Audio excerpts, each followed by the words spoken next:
ప్రతిపక్ష నాయకుడిని కూడా నేను కోరుతా ఉన్నాను, వారి సభ్యులను వారిని నియంత్రించమనండి సార్. ఇప్పుడు సబ్జెక్ట్ అయిపోయింది, నెక్స్ట్ క్వశ్చన్కి వెళ్ళిపోయినాము, మా డిప్యూటీ సీఎం గారు సమాధానం చెప్తున్నారు, వారు ఈ సందర్భంగా లేసి వారు రన్నింగ్ కామెంటరీ చేస్తే తప్పకుండా మేము సమాధానం చెప్పాల్సిన బాధ్యత మా మీద ఉంటుంది సార్. నేను బాధతో చెప్తా ఉన్నా. నేను మీ ఉదయం పొద్దున రాగానే గౌరవ సభ్యులకు కూడా నేను చెప్పినాను సార్, అసెంబ్లీ కంటే చాలా ఉన్నతంగా చాలా గొప్పగా శాసన మండలి జరుగుతుందనేది ఈ ప్రభుత్వ భావన sir.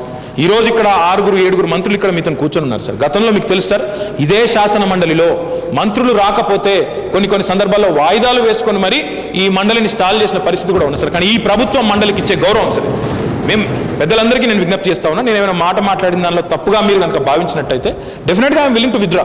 I have no such reservation sir. కానీ దయచేసి మీ సభ్యులకు కూడా గౌరవం, మంత్రివర్యులుగా పనిచేసిన వాళ్ళు పెద్దల సభలో ఉందాగా మెదలమని మార్క్స్ చెప్పేటప్పుడు వారికి కూడా చెప్పండి సార్, మీరు ఎల్ఓపిగా మీరు మీ సభ్యులను మీరు నియంత్రించండి. వారు ఇంకో ప్రశ్నలోకి వెళ్ళిపోయిన తర్వాత కూడా రన్నింగ్ కామెంటరీ చేసినప్పుడు డెఫినెట్గా మీకంటే యువకులం, మీకంటే చిన్న వయసులో ఉన్న వాళ్ళం, అప్పుడప్పుడు మేము ఆవేశంలోనైనా మీరు లోన్ కాకూడదు. అట్లాంటప్పుడు మీ సభ్యులను మీరు నియంత్రించుకోకుండా మమ్మల్ని అంటే సమంజసం కాదు. రెండవది, నేనేమైనా తప్పుగా మాట్లాడితే రంగారెడ్డి గారు నేనేమైనా తప్పుగా మాట్లాడితే I have no reservations in withdrawing sir.